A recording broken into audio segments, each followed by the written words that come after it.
गांधी बाबा तुमने हमको एक मौन हथियार दिया, दोनों गाल सूज गए लेकिन हमने ना वार किया।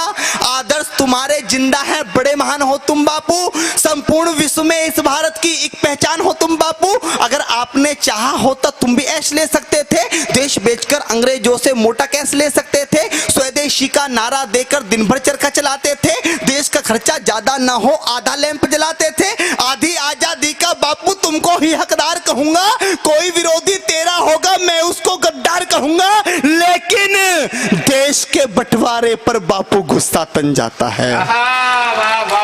लेकिन देश के बंटवारे पर बापू गुस्सा तन जाता है, गुस्से के बदले किसी गौड़ से का मंदिर बन जाता है। अरे भारत माता की छाती पर, भारत माता की छाती पर चलता आ रहा रुका नहीं, सन 47 का बापू तुमसे बंटवारा रुका नहीं, सन 47 का बापू तुमसे बंटवारा रुका नहीं। तुमने तुमने तुमने तुमने बापू बोला था ये शाख नहीं छटने दूंगा, अरे इंच इंच कट जाऊंगा पर देश नहीं बटने दूंगा।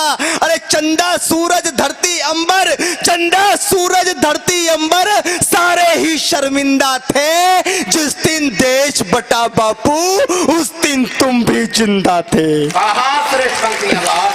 चंदा सूरज धरती अंबर सारे ही शर्मिंदा थे, जिस दिन देश बटा बापू उस दिन तुम भी जिंदा थे। वैसी दरिंदों के हाथों से महिला हुए खिलौने थे, कविताओं में क्या बतलाऊं कृत्य कितने घिनौने थे। 40 लाख मृत लोगों का जिम्मेदार किसे लिखूं, देश बांटने वालों में बोलो गद्दार किसे लिखूं। और कितनी थी आंखें, कितनी थी आंखें जो रोते रोते पथराई थी, पूछ रही लावारिस लाशें जो कुत्तों ने खाई थी, पूछ रही लावारिस लाशें जो कुत्तों ने खाई थी। हिंदुस्तान की माटी का परिवेश अधर में छोड़ दिया। कविता की सबसे कड़वी पंक्ति, इससे कड़वा मैंने कुछ नहीं लिखा, कि हिंदुस्तान की माटी का परिवेश अधर में छोड़ दिया, बंटवारा करके भी बापू देश अधर में छोड़ दिया। हिंदुस्तान की माटी का परिवेश अधर में छोड़ दिया, बंटवारा करके भी बापू देश अधर में छोड़ दिया।